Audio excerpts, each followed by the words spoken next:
Kababayan, mga kapatid ko, Pilipino, dyan po sa Pilipinas, dito din po sa Malaysia. Kumusta tayo ngayon po? Now it's Monday and it's already October 20. Dito po sa Malaysia, holiday kami, relax lang kami dito ngayon. And I hope ang mga kababayan ko, mga kapatid ko, mga countrymen ko po dito sa Malaysia, particularly dito po sa Sabah, and very specific dito. Dito kami sa Kota Kinabalu, sana enjoy tayo ang holiday natin dahil ang Malaysia, ang mga kapatid natin, no? Those who are embracing the Hindu belief, no? They are celebrating, they are celebrating itong Deepavali Festival, Deepavali Festival. So together with all the people in Malaysia, be it Malaysians or be it from coming from other nationalities or other countries po, we enjoy to celebrate ang Deepavali Festival, which we are celebrating or Malaysia is celebrating today. Kaya nga, public holiday ngayon dito sa Malaysia. Alright? Ito po si Nico Fabian. Once again, I would like to invite each and every one of you, ang mga kababayan ko, mga kapatid ko Filipinos, mga overseas Filipino workers dito sa Malaysia, mga overseas Filipino workers dyan sa iba-ibang parte ng mundo, ang mga kapatid natin, brothers and sisters dyan po sa Pilipinas, welcome to my program, Nick Talk, The Real Talk with Nico. So today we are going to discuss one or two issues lang po. Dahil holiday tayo dito ngayon. But anyway, importante na importante ito po, no? And ganun pa rin ang feelings ng mga Filipinos dito sa Sabah. And later on, I will be joining some groups of friends ko po dito. Mix na ito, no? Mga Malaysians at saka mga Malaysian Sabahans po, no? When you talk about Malaysians dito sa Sabah, we call them Sabahans.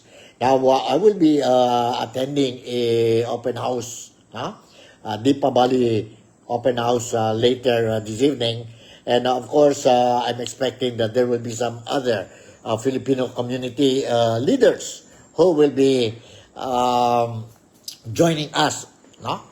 In the celebration yun na open house ng Deepavali ng isang kaibigan namin po dito sa Kota Kinabalu.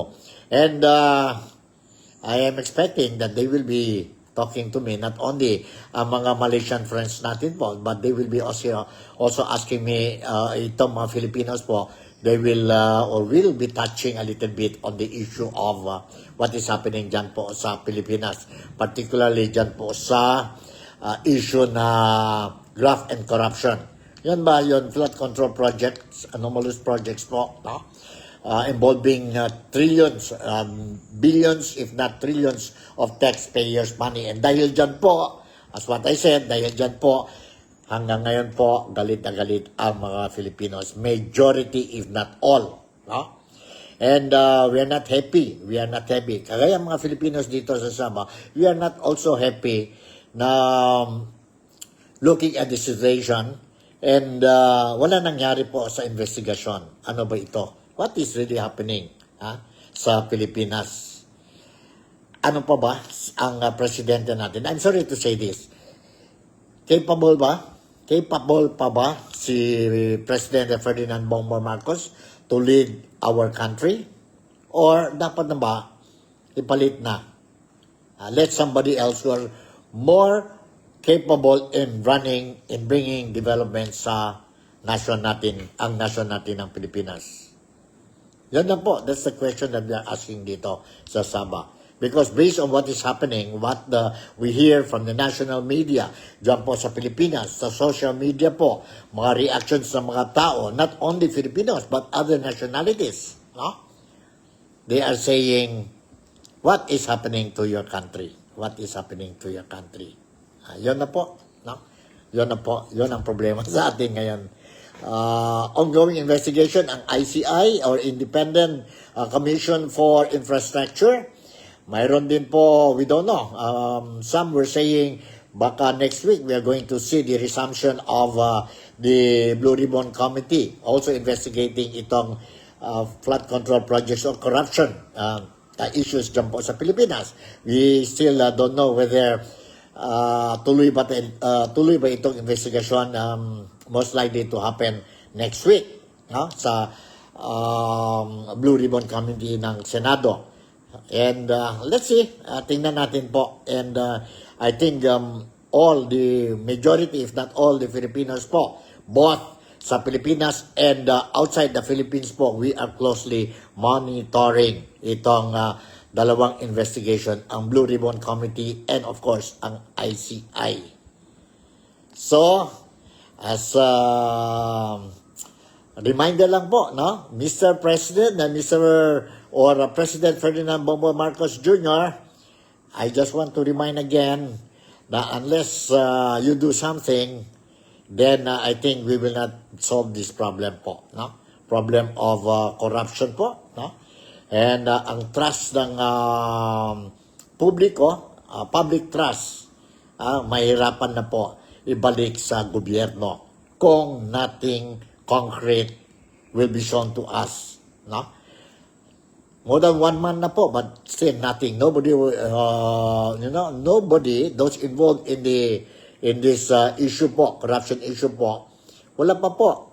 Nobody were sent to or now behind bars, no? Wala pa. Kaya nga galit na galit ang mga tao. Galit na galit ang mga tao. Busy-busy din ang mga government officials natin, particularly dyan po sa Department of Public Works and Highway. Especially this secretary, si Vince Dizon, no? Vince Dizon. Grabe ang trabaho niya po, no?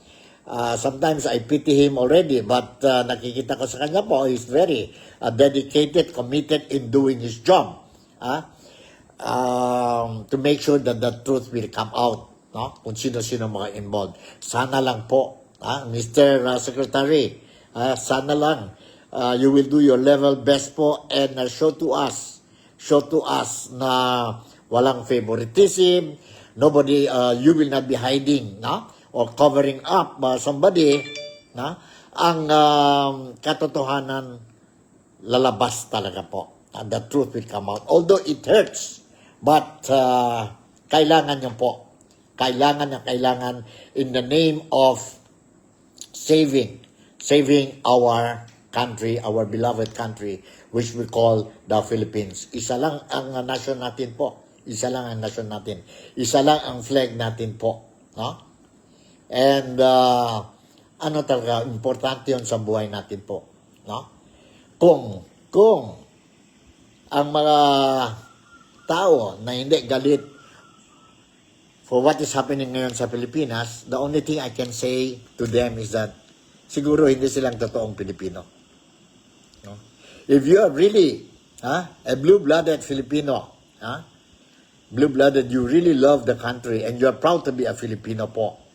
And now you saw everything what is happening dyan sa Pilipinas, sa corruption po, graft and corruption. It's only but normal na magalit tayo po. And hindi lang galit. Galit na galit. Very angry. Because why? Because we are the victims. Our money, taxpayers' money. Ito mga politicians whom we put them in the post now po, they cheated us. Mga traidor yun po. Mga traidor yun po. Kaya nga galit tayo. And because of the greediness, not only the politicians, legislators, but also government officials, appointed government officials or holding high positions sa gobyerno po, government agencies and departments po, no? Galit na galit kami sa inyo for what you have done to us. Because of you, karamihan ng mga Filipino are suffering. No? Siguro ang pamilya ninyo is enjoying. But I believe your relatives are suffering too. And saan na? Where can you put your faces? Where can you put your faces po? That also goes to the irresponsible businessmen po, mga contractors involved dito po sa anomalya. Alright? Now, before touching on, you see, alam niyo, my brothers and sisters who are watching this program, I just want to also remind you and remind the President po, it's not only us, mga Filipinos po, it's not only ang religious leaders or religious faithfuls, galit na galit ngayon po. Hindi lang mga non-governmental organizations, members of NGOs, no? Hindi lang ang other politicians, responsible politicians po, no? Sino pa? Lahat na tayo po galit.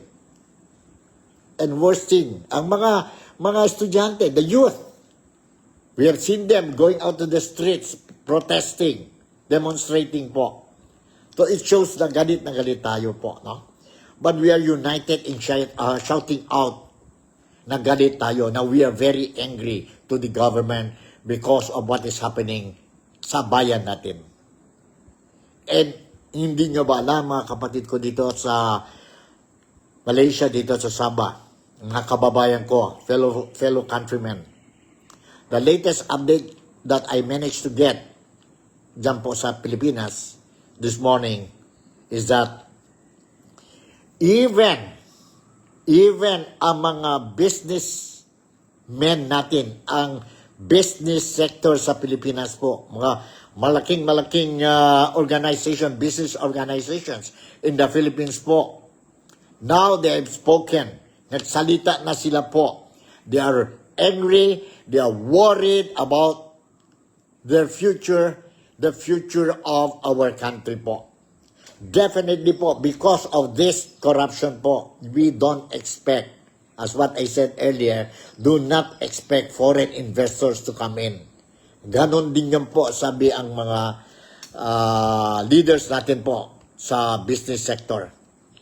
No? Sa business sector. Later on, I'm going to touch on this issue po kasi itong business sector natin po sa Pilipinas, they came out with a statement, no? And some proposals. I will be touching on that thing later on. In the meantime, balik muna tayo dyan po sa investigasyon ng flood control projects. And wala pa mga senators, congressmen po, parang wala na ang issue sa kanila po, no? Saan na nagpunta ngayon ang issue po? Is this a diversionary tactic na para ang mga tao makalimutan na yon sa kanila? I don't think so po. Although we are tired, no? We are tired, pagod na tayo po. For more than 1 month, we are fighting for this thing. But rest assured, we are not going to stop. Ako din po, I'm not going to stop. Because nasaktan talaga ako po. Because I love my country. Because I love my fellow countrymen. And I'm proud to be a Filipino. Yan po. Yan po. Kayo, you feel the same thing? I'm sure you just feel the same thing. But anyway, let me share with you first. Concern ito po, no? Itang senador natin. Identify talaga siya dun po kay Duterte, no? Si Senator Bongo. During the budget hearing kanina, dyan po sa Maynila, ng Department of Public Works and Highway po, he asked a favor kay Department of Public Works and Highways Secretary si Vince Dizon. And totoo po, every single word si Senator Bongo mentioned.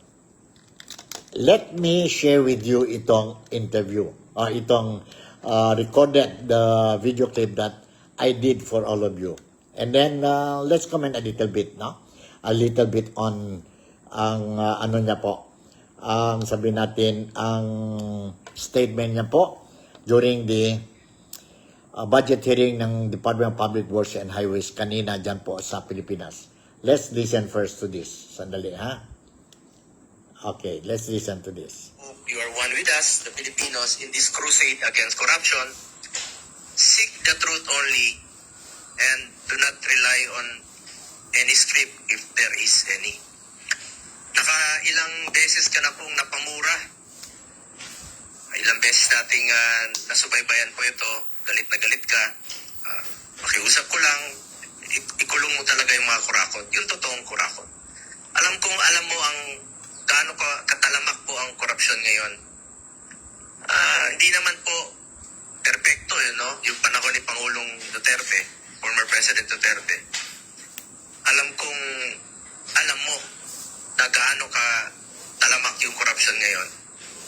Ikaw, panahon ni Pangulong Duterte, alam mo mismo, saksi ka pag galit si Pangulong Duterte kapag may korupsyon. At naging presidential assistant, advisor for flagship programs ka nung panahon niya. Hindi man perfecto, pero itong nangyayari po ngayon ay talagang talamak at galit po ang tao. Kaya pakiusap ko lang po, seek the truth. Katotohanan lamang po, not the script.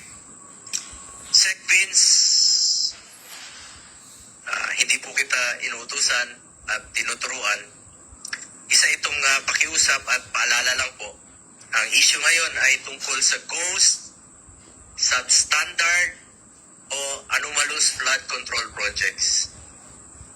Kung wala kang sinisino-sino o pinipili, kasuhan niyo po at ipakulong kaagad yung mga totoong mastermind. Yung totoong buhaya, mag-focus po kayo sa mga magnanakaw at korap. Ikulong na yan, mga kurakot. Alam kong kilala mo sila. Di mo pa siguro mapangalanan, pero pakiusap ko po, tumbukin niyo po. Tumbukin niyo po. Huwag nang paligoy-ligoy pa. Tumbukin niyo yung sinong may sala talaga rito. Tumbukin mo yung mastermind at huwag sanang ilihis yung issue. Totoo lamang po, the truth. Nakaantabay ang mga tao, naghihintay po ng resulta.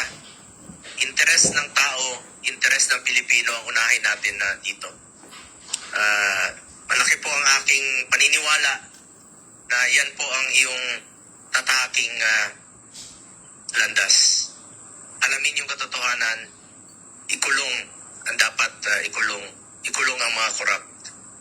I hope you're one with us dito sa ating krusada na labanan ng korupsyon sa gobyerno. Alright, narinig natin po. Yon po si Senator Christopher Go. Yan po ang hamon, ang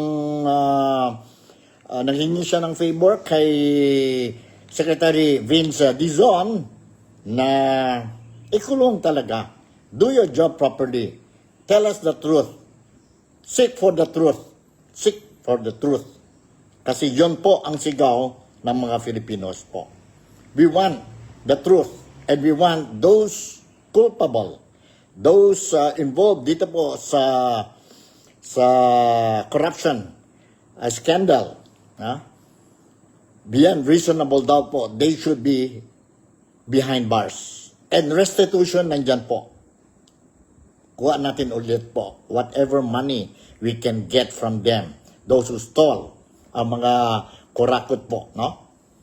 Pwede yun, ikulong natin. Unfortunately, hanggang ngayon po, more than 1 month na itong investigasyon o itong issue po, hanggang ngayon, walang masking isang tao na kulong po. Nakulong. Ano ba? May problema ba tayo dyan? Nandoon na sana tayo po kay Saldico, former congressman. Nandoon na sana tayo po. May mga witnesses also came out, no? Connecting Martin Romualdez, former Speaker of the House, Martin Romualdez, to Saldico. And you put together these two po, baka maglabas na po ang mastermind. Ngayon, nag-divert na naman sila po sa ibang mga tao. Nasaan na yun po? Nasaan na yun? 17 na doon po sa hearing. 17 congressmen. They did not invite po ang Blue Ribbon Committee. Saka ngayon, ang ICI po, they did not invite these people. Nasaan ang mga senador?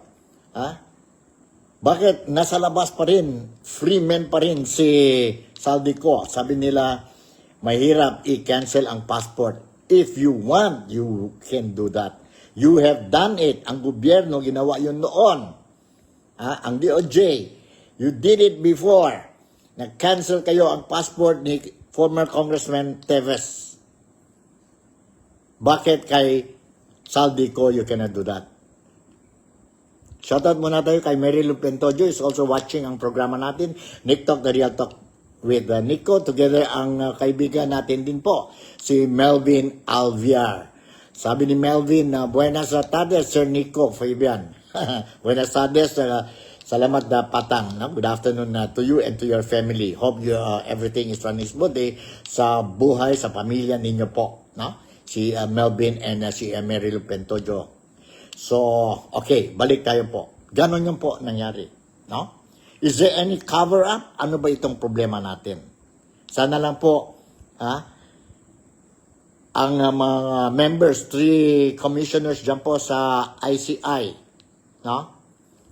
Sana lang po, they will not do cover-up, whitewash, no? Sana lang po, ang Senate Blue Ribbon Committee po will be truthful and bring out the truth. Bring out the truth. And put them in jail kung sino man yun ang may kasalanan. Regardless of their political affiliation, regardless of their affiliations with somebody on top there, no? Regardless of their status sa society, kung may kasalanan, ikulong natin yon sila. Dahil walang kasalanan mga taxpayers.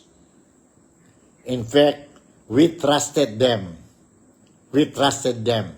We gave them money to do development programs para sa bayan natin.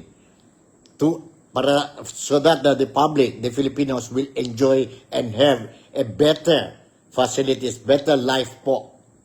But what happened? We are not talking here about 1 million, 2 million po. We are talking about 1.3 trillion taxpayers' money. Yun po, that is the gravity of this scandal po. And hindi lang yan po. We talk about the amount involved. Nawala talaga ang trust ang mga Pilipinos sa gobyerno po. Yun, mahirap na talaga yun po. How to gain back the trust? Public trust po. Siguro, when you just tell us the truth po. And show to us na itong mga tao po involved sa scandal, they will be behind bars. Then, only then, ang trust namin po, maybe, babalik sa inyo. Habang wala yun po, I don't think so po. I really don't think so. No? So, yun po, no? Si President Bongbong Marcos, please. Talking about ICI, sabi pa ni Claire Castro, ang spokesperson dyan po sa Malacanang, si Atty. Claire Castro, during the press briefing this morning, or today. Satisfied daw si Marcos or si BBM on the ongoing ICI investigation. Siguro siya lang po satisfied. Pero the 120 million or 130 million Filipinos po, majority of them are not satisfied. But the President is saying he is satisfied. Ang ongoing investigation carried out by itong Independent Commission for Infrastructure. Tawa lang po. We were not born yesterday, Mr. President. Maawa naman kayo sa amin. Please do something before it's too late. That's the only way that you can do po. Show to us. Masking sino man sila, as what you said, masking sino man yon involved, they have to pay for the crimes they have committed. Do it fast. Show us an example. Maskin isa o dalawa lang muna po. So that we will believe. Because even that investigation that you're doing now, itong ICI, it is secret, confidential. It's not open to the public. Anong sigaw ng mga tao po? There must be transparency because questionable na ang public trust. They should open the hearing so that we will know what is happening. Ang problema dito po, ganito, I don't know if you will agree with me, but this is how I look at the situation now. Ang problema dyan po, it also involves about freedom of the press. But it all depends on how the government will define what is freedom of the press. There are some countries, I will not mention names, there are some countries who says, we respect freedom of the press. Anybody, any citizen, any of our people can say anything he wants against the government or against any top officials, even the prime minister or the president or whoever. He has that right, sabi ang gobyerno. Maganda to hear, maganda po. But on the other side, sabi naman ng gobyerno, while we respect freedom of the press sa mga tao namin, we don't guarantee that you will not be jailed if you abuse or overdo it. In other words, what they are saying, I will not mention the name of that country, the definition of freedom of the press depende sa gobyerno po. He can tie it up or loosen it. Depende sa gobyerno po. How the government look at the situation. Sa atin po, ganun ba? President Ferdinand Bongbong Marcos keep on saying, under the Constitution, may freedom of the press tayo po. It is our right, constitutional right of every Filipinos. Provided, do it according to the limitation, to the limits. Correct po. Pwede, sigaw kayo. Alright, pwede, demonstration. No? But there must be a limitation. Correct. Mr. President, I salute. Thank you very much. But what things are we can see now po, I don't know if ang mga fellow countrymen ko, mga kababayan, agree with me. What I see now is that there is freedom of the press, but if anybody who will go against, say something against the government, lalabas na po ang mga kaso nila po. You will be in trouble. You'll be in trouble. I'll give you a very good example. Here is the former governor of Ilocos Norte ba yun? Governor Luis Chavit Singson. Very vocal siya ngayon po. Very vocal. Blah, blah, blah, blah, blah, blah. And to the extent of asking Ferdinand Bongbong Marcos Jr. or BBM to step down. You are a weak leader. Wala mangyari sa investigasyon ng ICI. Dami din kalokohan sa lugar ninyo sa Ilocos. Mga projects, ghost projects, substandard projects. Nagsalita si Mr. Singson. But what happened now? The government is planning to file plunder cases against Chavit Singson. You see? You go against the government, patay ka. You keep quiet, okay ang buhay mo. Another person, I can give you an example. Si Pastor Quiboloy, identified with Duterte, they talk about rebellion, they talk about corruption and all these things against the government. Saan ngayon si Pastor Kibuloy? Sa kulungan. They revive ang mga cases ni Pastor Kibuloy. The other issue, another example, third example, I don't know if you will agree with me. Ito ang mga retired generals natin po. They make noise now. They make noise now. What is happening now? The latest news that we got from the Philippines.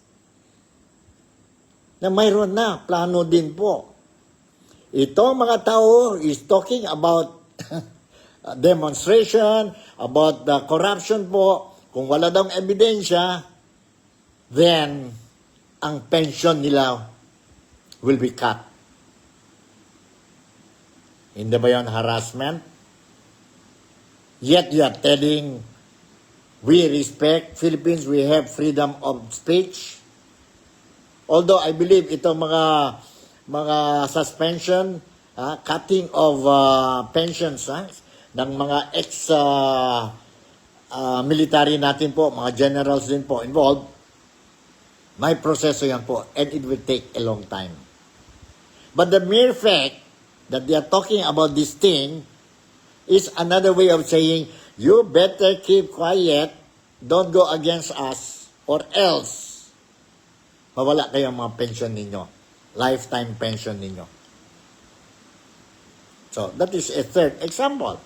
No? A third example. Ano pa? Mayroon pa ba tayong mga example? Diyan po, another example. Yun lang si Senator Bongo. Identified siya with former President Rodrigo Roa Duterte. What happened now?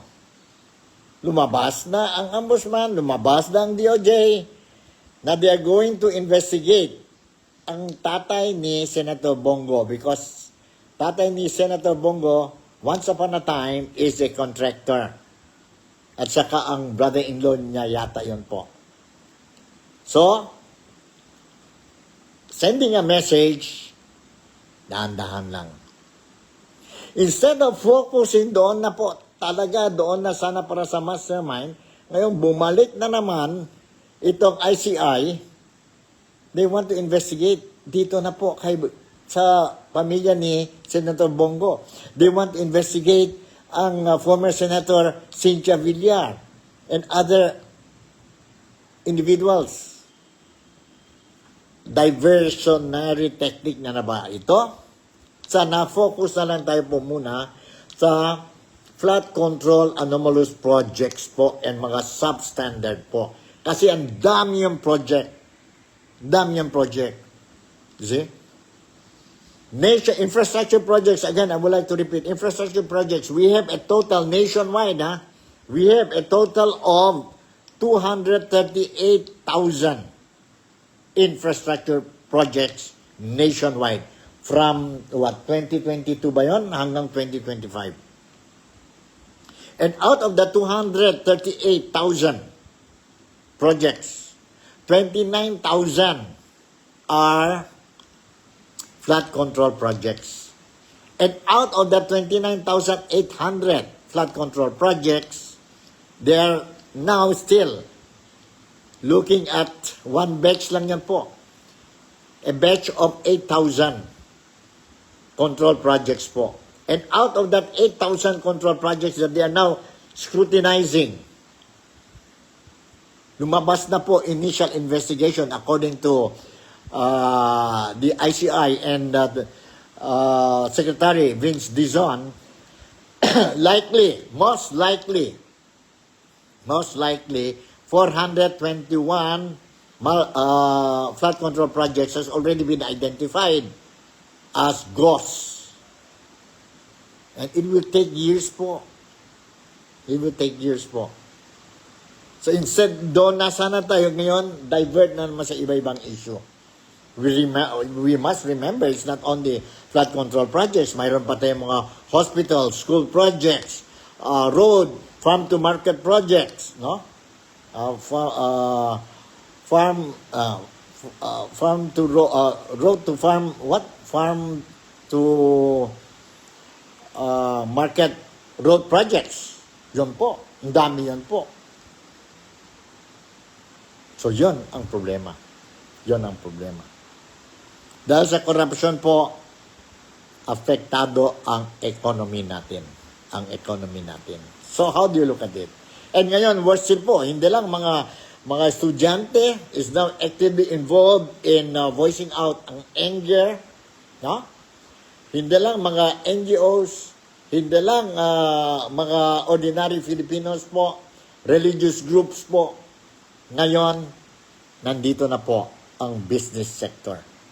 Ang business sector. So, okay. Let us not delay time. Let me talk to you about the business sector sa Pilipinas. Worried na sila po. The other day, nobody was talking about this thing. Ngayon, lumabas na sila po ang business sector sa Pilipinas po. They are worried about the situation in the Philippines. They are worried about their investments. Dahil po sa corruption. Dahil po itong issue ng corruption. Okay, let me share with you ang statement made by the business sectors, no? Diyan po sa Pilipinas.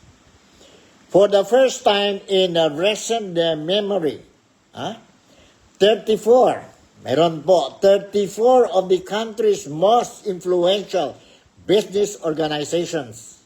34 yun sila, ha?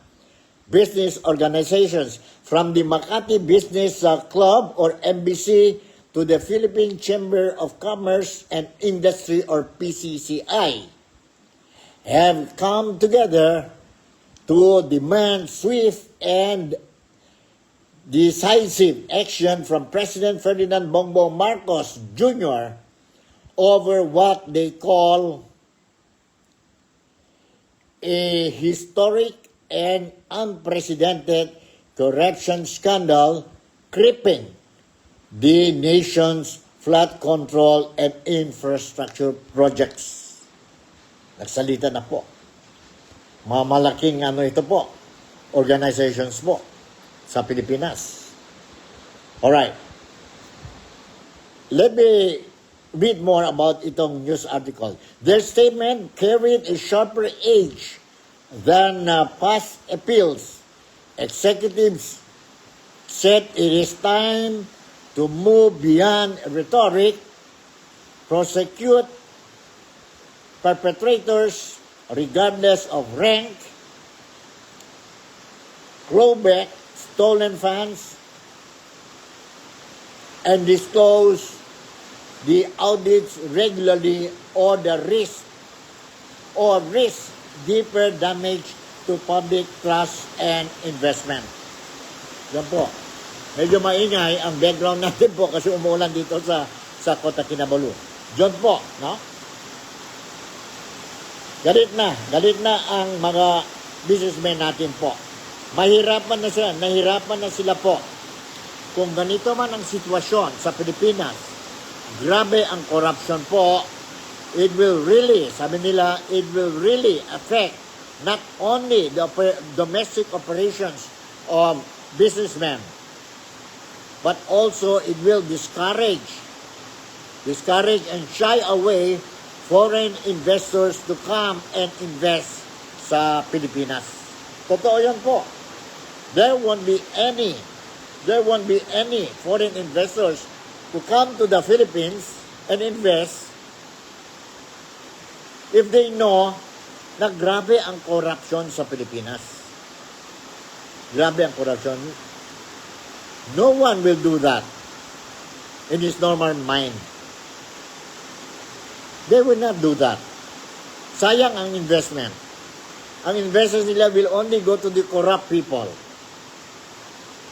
So you don't expect, no matter how many trips si Ferdinand Bongbong Marcos, ang presidente natin po, no?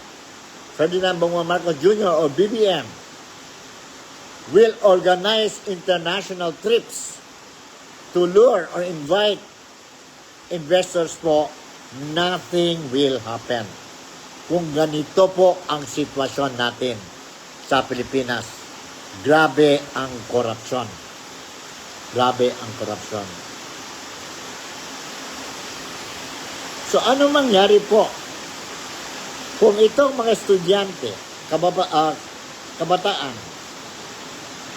itong mga retired military officers natin po, itong mga NGOs natin sa Pilipinas, itong mga religious groups natin, ordinary Filipinos po,